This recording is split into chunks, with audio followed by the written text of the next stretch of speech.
Cronin Toyota and Cronin Nissan are honored to partner with Proudly We Served, as well as the continued support of our local active and retired military veterans across eastern Indiana.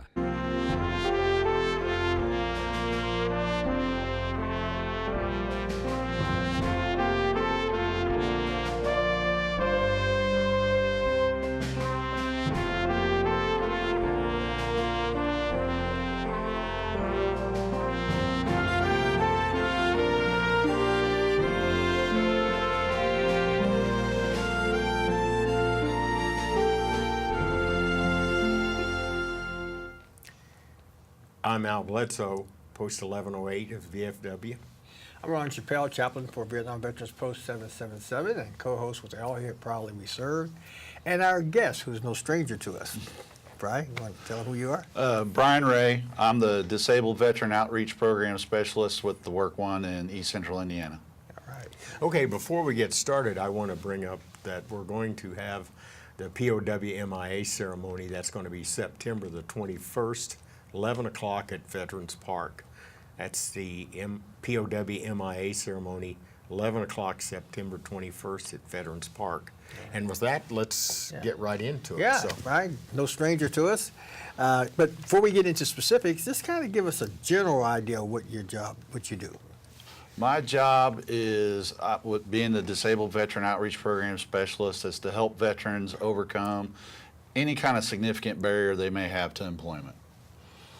Okay, all right. So do you go to the employers, Brian, or do they come to you? No, the veterans, what happens is they come into the WorkOne offices and our staff will have them fill out a form. It's called a Veteran Self-Attestation Form. On the front side, right there. Yeah, yeah. On the front side of the form, they'll say whether or not they served. Okay, we have 3 criteria. One is an active duty service member that served more than 180 days consecutively on active duty. That does not include training time. So basic training, any advanced training, that doesn't count. Okay. The second one would be somebody who doesn't meet that 180-day criteria but was put out of the service because of a service-connected disability. That would be the second one. National Guard and Reserve, for them to qualify for our program, they have to have been Title X activated by the President and put on active duty. For like National Guard, if the governor activates them, that doesn't count. Oh, okay. Wow. So that takes care of the first side. Now on the second side, there's a list of significant barriers. Could be that they're a disabled veteran, could be they're homeless, lack a high school diploma, could be an ex-offender, low income. There's 13 altogether. And if they check yes on that block on the back side and a yes on the front, then they qualify to see me. And then I'll see them in one of our offices here in East Central Indiana. I could see them in Portland, Winchester, Muncie, Connersville, Newcastle, or here in Richmond. You do all that stuff? I have all 9 counties in our region. We have 6 offices. Soon to be 7 because Rushville's going to open back up again. Gee, wow. Is. So then the process is after they fill that out, then you're going to try to find them a job or you're going to try to place them. What I am going to do is I'm going to help them get what we call job ready. They're ready to go into a job. Okay. I'll help them with resume, interviewing, maybe some job leads or things like that. We also have another member on our staff that's a local veteran employment representative. His job is to go out and actually market them to employers. They'll go out, they'll be visiting employers. His job is to talk to the employers about the benefits of hiring veterans and market anybody that we have that's job ready to that employer if they match. All right, okay. So what about, go ahead. Well, what about any training maybe to meet that certain falls job in demands? on my side of the house is if they show an interest in some type of training. We at the WorkOne offices in our program, we don't have any money, so to speak, for training. That's where we partner with the other staff in our offices, and they'll help them, put them into some type of training program. Okay. Like education? Education, or right now our big thing is we have a work experience program that our region is doing right now where They'll go out and talk to employers that are needing employees, and it's kind of like a tryout period. We'll put them in the work experience for the time frame that the employer and our staff decide, and it's kind of like, you know, at the end of that work experience, if it's good for both the employer and the employee, they'll move right into a full-time position. So what is the placement rate? What kind of rate do you get do you have a lot of veterans that apply through what you're doing? I right now have a caseload of about 20 veterans. Okay. And they're in different phases right now of All right. becoming job ready. You know, right now, I don't have a percentage of how many find employment, but it's pretty high. A lot of the veterans I work with, it only takes a little bit of a tweaking of a resume, maybe talking about, you know, what questions they should ask in an interview or how they should answer certain questions in an interview, and they're on their own. They take care of themselves. Most of my caseload, 60 to 90 days, most of them are working. So you said you have 20. Is that a preset number, or that just happens to be the No, number that's that you just have? what it is now. Okay. This year, I've had as high as 30, 32 on my caseload at a time. It's just right now, more of them are dropping off because they're finding employment than I'm bringing in right now. Okay. It goes in spurts. So you keep them on the list then, if there's, let's say there's 30 or 20, whatever the number is. So you keep them on your list, so you're constantly, if they don't get a job at one plant, maybe send them to another plant. Oh, yeah. See if they can qualify for that. So Yeah. you're constantly getting them in the interview process and all of that stuff. Yeah, it's, you know, what I have, not only for the ones on my caseload, but I have a spreadsheet of about, and for the entire region, of about 900 email addresses of veterans. Our business service, or our employer engagement team, they've changed names, they'll send us job fair flyers for job fairs going on in the region. So if I have a job fair in Muncie, I'm going to send that to everyone on that list and I have it broken down by county. You know, if it's in Muncie, I may send that flyer to all my veterans in Delaware, Blackford, Jay, Randolph, you know, the counties that surround Muncie. right. And I do that throughout the region. So I get a couple flyers a week.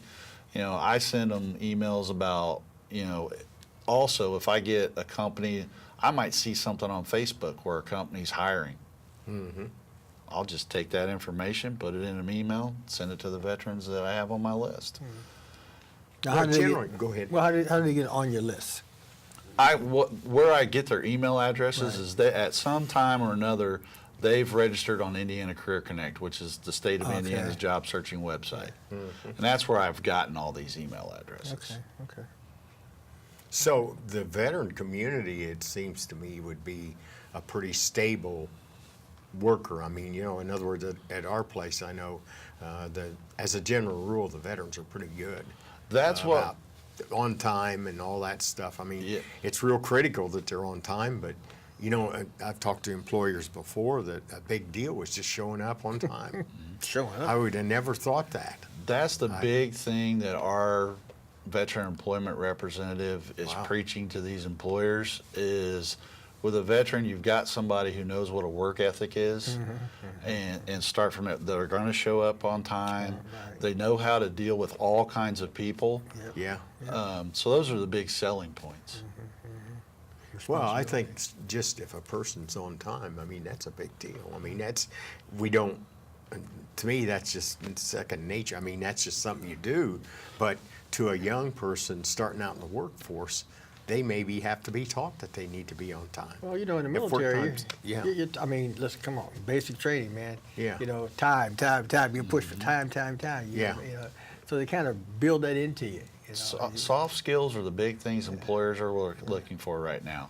Show up on time, can get along with others, Right. will learn the job Right. and pay attention. Right. It's the little things that Right. the employers are looking for right now. How do they get? That's fascinating. Now, how do you determine that this guy's going to get along with the workers that he's going to be working? How do you determine that, or is there are questions that they go through and? Well, the big thing is you That'd be- put them in that work environment. Yeah. and just see how they're going to mesh. Yeah. You know, a lot of companies have, you know, 30 or 60 day, you know, trial periods. Yeah. Probation. And that's one of the things they're looking at during that. How are they going to mesh into my staff? Right. Sure. Are they going to blend in and work well? Yeah. But it looks like a young veteran, just let's say getting out, if you will, that there are a lot of career opportunities with the tool places and, you know, people that have just can work into a really good job. Well, that's one I of the would major think. complaints you hear from companies, businesses in the area is that trying to find good, responsible people. You know, and you're right, veterans are the best source for that. But you mentioned something, O'Brien, earlier before we went on the air. There's another resource for people that you kind of connect with, and that is the DOC. Yeah. Last week I was at the Newcastle Correctional Facility, had a meeting there. And some of the companies now are actually going to correctional facilities and interviewing people as they're approaching their release date. Right now, the veteran unemployment rate is a little under 2%. Wow. The state unemployment rate's a little over 3%. So employers are having to find new avenues to Sure. recruit employees. Yeah. And this is one of them. Yeah. Because a lot of the people that are coming out of the correctional facility, the best way to keep the recidivism rate down is for them to get employed. Good job, yeah. Sure. You know, the less idle time they have on their hands, you know, the better it's going to be for them when they get out. That's for sure. And this is one of the ways, you know, employers are looking, you know, they're looking everywhere to find good employees right now. And some of these people, they've made a mistake. They know they've made a mistake. And they want to come out and prove, you know, that they can be a good employee. Right, right. Well, I think that in the world today, it's so much of a gimme society that they don't have to work. So, you know, they don't, you know, there's programs I'm sure they can get into where they can get, I'm not saying necessarily unemployment, but some kind of help financially, even if they're not working. So there's no big incentive for them to work unless they just really want to work. And that's where I think the veterans important, because if they've been through 2 years, 3 years, 4 years of training, they're a little bit responsible. If they spent that time and got an honorable discharge, they're a little bit responsible. They know what showing up on time is. They know what a work ethic is. So I think that's why the veterans make good employees. I mean, we search and find a lot of times to try to find that veteran in the community that's looking for something to do, that can start, maybe they might just start as a lot tech or whatever you want to call it, but they have a chance to go up the ladder. You know, our GM and partner, Eric, has said many times, I mean, he started out as a lot tech, and now he's a GM and partner in 4 dealerships. So it just takes time to do that, but you also have to have you know, in his case, he has a real strong work ethic. So, and that's what he looks for more than anything else, is how does that person, and what he was, Brian was just saying, how does that person mesh with the rest of those employees? Do they get along? Is he, for lack of a better word, I'm going to say a troublemaker? Is he a person that chatters all the time and don't really say anything, you know? So that's important, I think. You know, in the military, the whole idea of teamwork, you know, Right. that is the dominant thing. We are in this together, and you're dependent upon each other. So I think when you go into the work environment, you carry that with you, and you kind of help promote that Sure. or expect that to be the case where you're at. You know, Yeah. and when you don't find that, then it gets to be troublesome. Yeah. The good leaders and the people that are the young people that graduate and go through, if you will, go through life, they're going to be a team player. They're not going to be a solo person that's out there, if you will, doing what he can on his own. He's going to have to be a team player. So I would think. I mean, So, Brian, what other resources do you have for good people? One of the other things that I'm required to do, as far as my job goes, is I do outreach in each one of the communities that I'm in. It could be I go visit county service officers, I go veteran service organizations, community corrections, Wow. several places. I mean, I just anywhere think of it. Anywhere you think a veteran could be, I try to at least stop by every once in a while and say, hey, what can I do to help? Sure. That's good. That's good. That's The good. Veterans Job Fair that we're having, let's talk about that for a little bit. Tell us what's yeah. going on with that. Yeah, And yeah. we've got a flyer that, Yep. The Veterans Resource Fair and Hiring Event, this is the 5th year that we'll have this event. We started 5 years ago. The VA used to have a stand down here in Richmond. sure, I remember that. The only problem is a stand down is set up to really only to help homeless or economically disadvantaged veterans. Yes, we have those in Richmond and Eastern Indiana, but not to the degree of an Indianapolis or Gary, Fort Wayne, Evansville.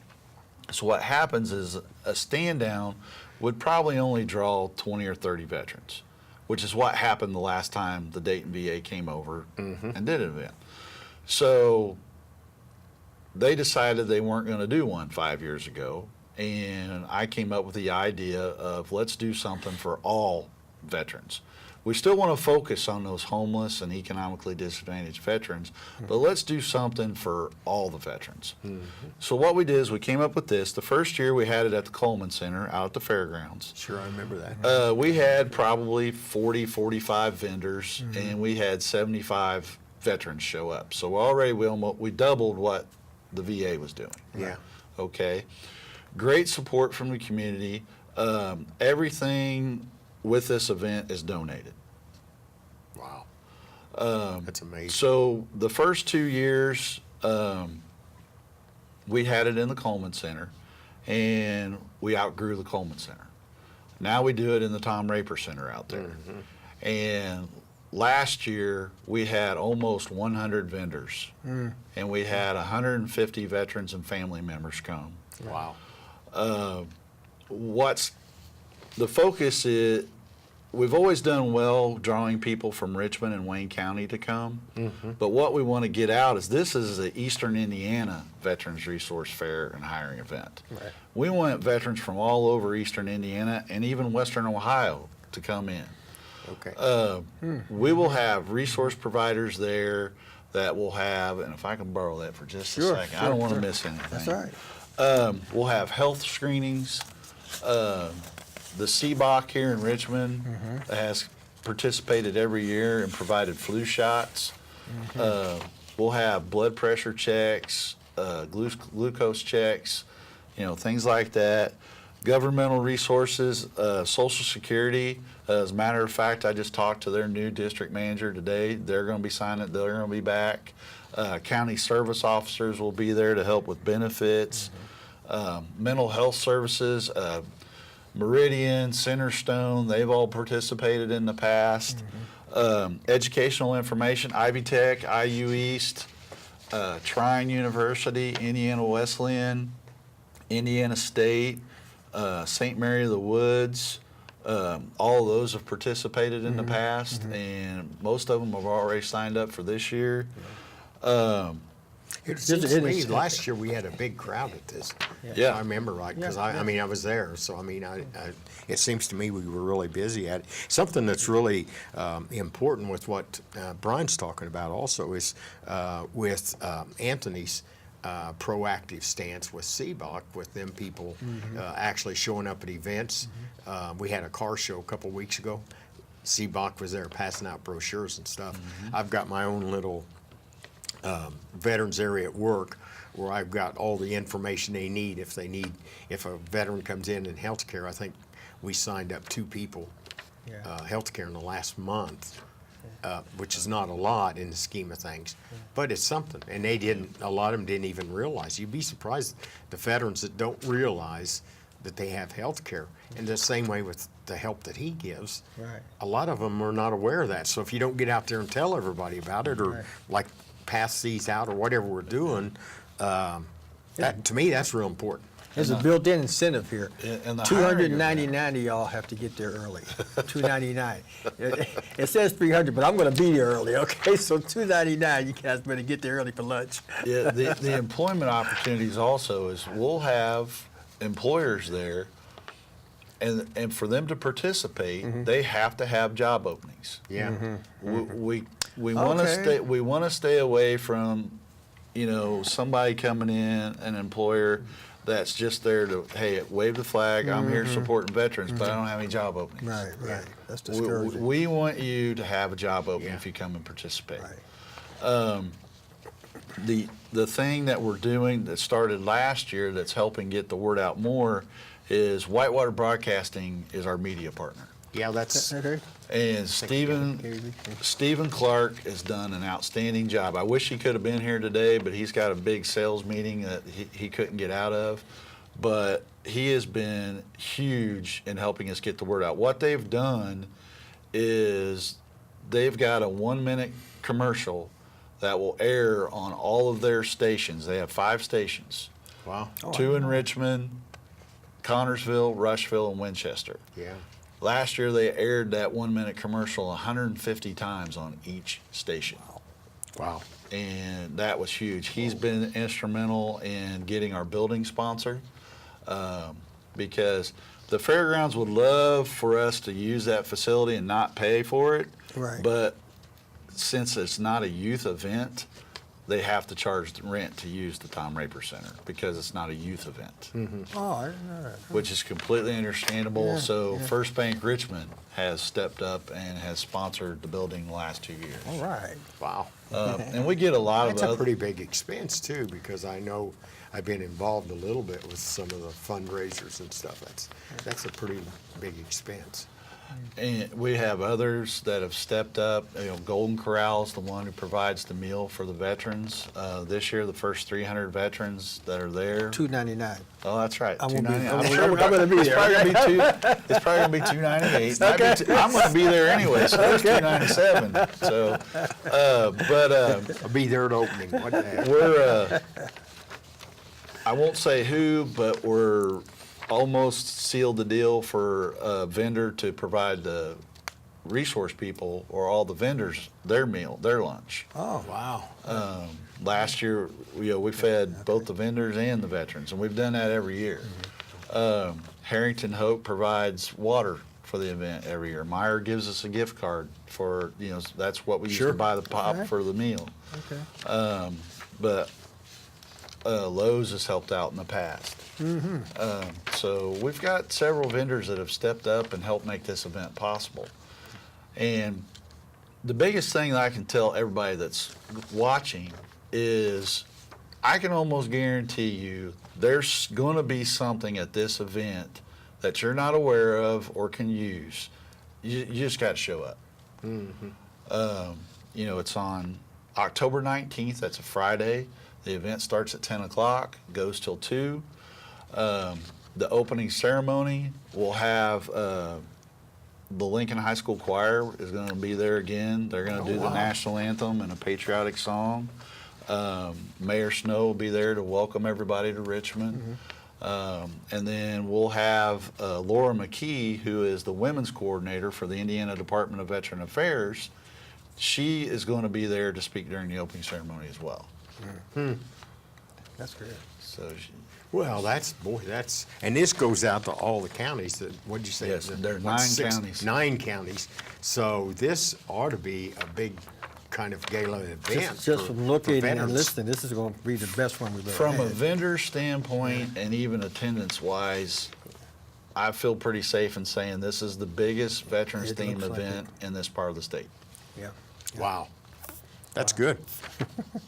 All right. And we get a chance to promote this event. We're hoping that you guys come on out, family, veterans, folks that are interested in it, and maybe businesses that may be Yeah. interested in finding out what's going on The big for thing future is- participation. Is the flyer, I've left it here with WCTV and they'll probably put it up, and it'll be rolling through. You know, the closer we get to the event. My contact information's at the bottom of the flyer. If there is a resource provider or an employer that's interested in participating in this event, please give me a call or email me, either one.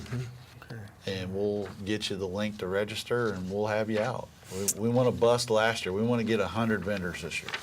Well, hopefully we'll have some young veterans that things like this will do them some good, where they can find, at least start the job search anyway. Yeah. Because with that many vendors.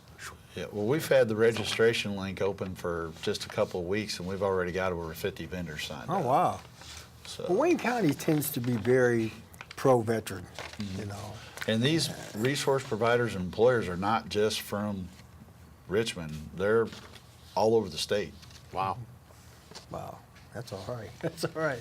So the opportunities then are great for people to kind of expand and Oh, yeah. grow. And We need great, to man. start That's probably shutting down.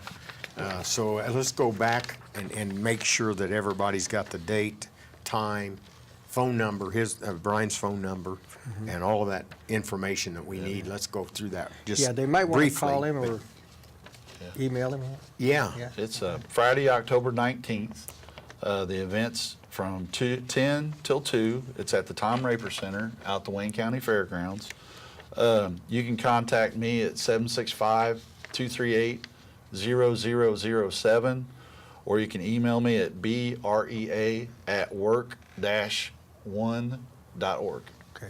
Now, would this also be good contact if someone's out there and they're saying, hey, you know, I think I might want to look into this job thing? Yes, yes, that's my contact information. Good, So whether it's the resource fair or it's a veteran watching us that's interested in either finding employment or finding better employment. Right. Oh, okay. You know, they don't have to be unemployed to utilize my services. Sure. That's good. They could be in a job now and they're looking for that better job and hoping for a career. And it don't have to be young, but it could be old veterans like us. Isn't it? Hey, I met a couple weeks ago with a veteran that's 82 years old. All right. Wow. So- Still hanging Well, in with there. that, we're going We to gotta sign go. off. Yeah, we gotta gotta go. go. So, Brian, it's been great having Brian, you back it's been again, great man. having You're you. always Thanks for full of having me. information, man. It's try to all- get this information out as yeah. much as we possibly can. Yeah, And so, yeah. till next time, goodbye. All right. Hey, we'll see you. Thanks for tuning in to Proudly We Serve.